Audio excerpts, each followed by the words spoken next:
জয় গীতা, জয় গীতা। গীতা গীতা গীতা গীতা শব্দের অর্থ কি প্রত্যেকেই বলবেন। শুধু 5 মিনিট। গীতা পাঠে আমার নতুন পরিবারে আপনারা ছোট বড় স্টার সেন্টার সকলকে নিমন্ত্রণ জানালাম। প্রত্যেকেই আসতে ভুলবেন না কিন্তু। গীতা পাঠের নিমন্ত্রণ রক্ষা করবেনই। গীতা পাঠের নিমন্ত্রণ রক্ষা না করলে শ্রীকৃষ্ণ খুবই রাগ করবেন। আপনারা সকলেই জানেন যে যেখানে গীতা পাঠ আরম্ভ হয় সেখানে শ্রীকৃষ্ণ বা অন্যান্য সকল দেবতারা উপস্থিত হন। তাই আপনারা প্রত্যেককে উপস্থিত থাকার নিমন্ত্রণ জানাচ্ছি। শ্রীকৃষ্ণের মধুর বাণী শোনার জন্য। আজ আমি গীতার মাহাত্ম্য পাঠ করে সকলকে বলবো, গীতার এক এক লাইন পাঠ করলে আমাদের কি লাভ হবে। জয় গীতা, জয় গীতা, জয় গীতা। শ্রী শ্রী গীতার মাহাত্ম্যম। ওম নমো ভগবতে বাসুদেবায়। ধরাবাচ। ভগবান পরমেশ্বর ভক্তির বেবিচারিণী পারম্বং ভোজ্যমানস্য কতং ভবতি হে প্রভু। শ্রী বিষ্ণুর উবাচ। পারম্বং ভোজ্যমান হি গীতাভ্যাসরত সদা মুক্ত স্বসুখী লোকে কর্মণ্য নেপলিপত্যে মহাপাপাতি পাপানি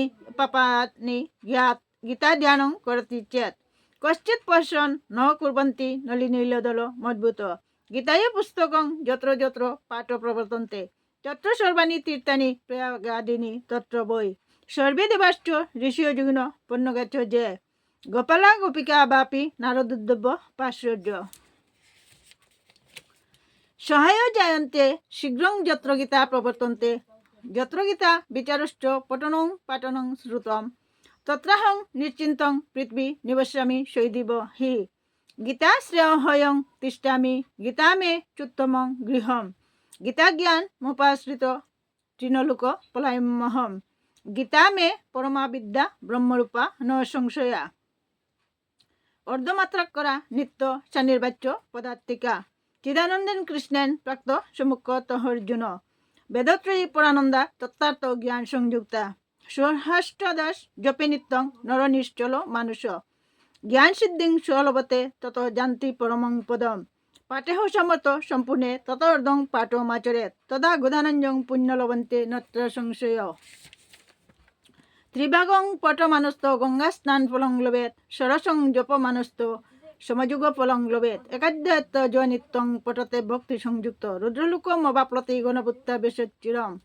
অধ্যায়ং শ্লোক পাদং বা নিত্যং জ পটতে নর সজন্তি নরত্তং যাবন্তরন্তর বসুন্দরে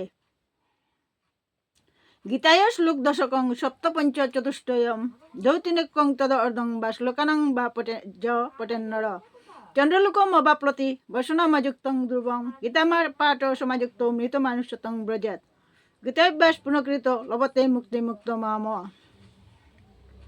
গীতাতুচ্চার সংযুক্ত নিয়মান গতিং লভেত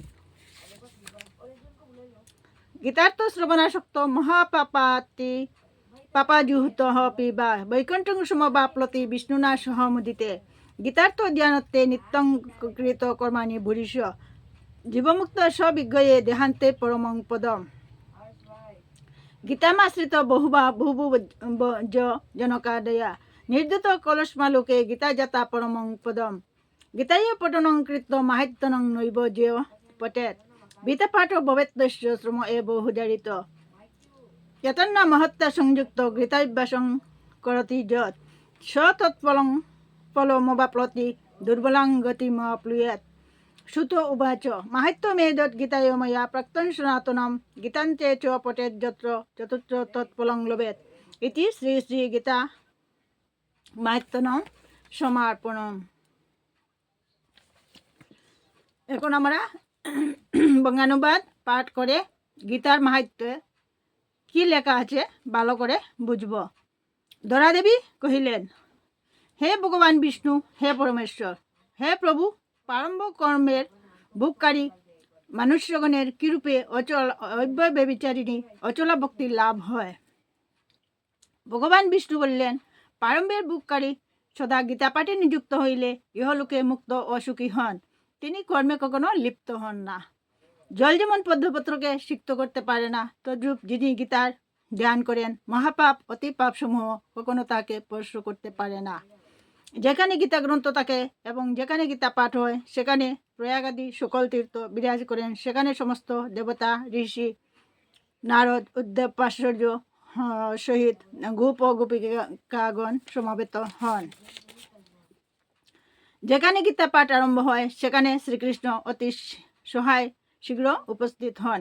হে পৃথিবী, যেখানে গীতার বিচার পঠন পাঠন ও শ্রবণ হয় আমি সেখানে আমি সর্বদা নিশ্চয়ই বাস করি। আমি গীতার আশ্রয়ে অবস্থান করি। গীতা আমার উত্তম গৃহ। গীতা জ্ঞান আশ্রয় করিয়া আমি ত্রিলোক পালন করি। গীতা আমার পর ব্রহ্মরূপা, পরবিদ্যা, অর্ধমাত্রা, অক্ষরা, নিত্য স্বনির্বাচ্য পদার্থিকা, ইহাতে কোনো সন্দেহ নাই। চিদানন্দ স্বরূপ শ্রীকৃষ্ণ নিজ মুখে বেদত্রয় রূপা পরমানন্দ তত্ত্বার্থ জ্ঞান সংযুক্ত গীতা শ্রীকৃষ্ণ অর্জুনকে বলিয়াছিলেন। যিনি গীতার অষ্টাদশ অধ্যায় নিত্য নিবিষ্ট চিত্তে পাঠ করেন তিনি ব্রহ্মস্থিতি লাভ করেন এবং এইরূপে পরম পদ প্রাপ্ত হন। যিনি গীতার সম্পূর্ণ পাঠে অসমর্থ তিনি যদি উহার অর্ধাংশ পাঠ করেন তাহলে তিনি গোদানের পুণ্য লাভ করেন, ইহাতে সন্দেহ নাই। যিনি গীতার 1/3 পাঠ করেন গঙ্গাস্নানের ফল লাভ হয় এবং 1/6 পাঠে সমযুগের ফল লাভ হয়। যিনি নিত্য গীতা ভক্তিযুক্ত হইয়া গীতার 1 অধ্যায় পাঠ করেন তিনি শিবলোক প্রাপ্ত হন এবং শিবের সহচর হইয়া দীর্ঘকাল তথায় বাস করেন। যিনি গীতার 10, 7, 5, 4, 3, 2, 1 বা অর্ধশ্লোক নিত্য পাঠ করেন তিনি চন্দ্রলোকে অযুত বর্ষ বাস করেন, ইহা নিশ্চিন্ত। গীতা পাঠে নিরত ব্যক্তি মৃত্যুর পর মানব জন্ম লাভ করেন।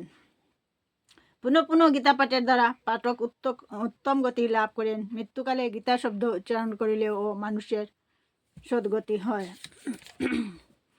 গীতার ব্যাখ্যা শ্রবণে অনুরক্ত ব্যক্তি মহাপাপী হইলেও বৈকুণ্ঠ লোকে গমন করিয়া ভগবান বিষ্ণুর সহিত আনন্দে বাস করেন। বহু কর্ম করিয়া যিনি নিত্য গীতার বিরাট ধ্যান করেন তাহাকে জীব মুক্ত বলিয়া জানিবে। দেহান্তে তিনি পরম পদ প্রাপ্ত হন। গীতা আশ্রয় করিয়া জনকাদি বহু রাজাগণ ইহলোকে পাপ মুক্ত হইয়া পরম গতি প্রাপ্ত হইয়াছেন। গীতা পাঠ করিয়া যিনি গীতা মাহাত্য না পড়েন তাহার গীতা পাঠ বৃথা হয় ও শ্রম মাত্র ফল হয়, এইরূপ কথিত হইয়াছে। যিনি এই মাহাত্য সংযুক্ত গীতা পাঠ করেন তিনি সেই পাঠের ফলস্বরূপ দুর্লভ গতি প্রাপ্ত হন। সুত বললেন, এই সনাতন গীতা মাহাত্য আমার দ্বারা কথিত হইল। যিনি এই গীতা পাঠের পর এই গীতা মাহাত্য পাঠ করেন তিনি যথার্থ ফল লাভ করেন। শ্রী শ্রী গীতা মাহাত্য অনুবাদ সমাপ্ত। জয় শ্রীকৃষ্ণ। রাধে রাধে।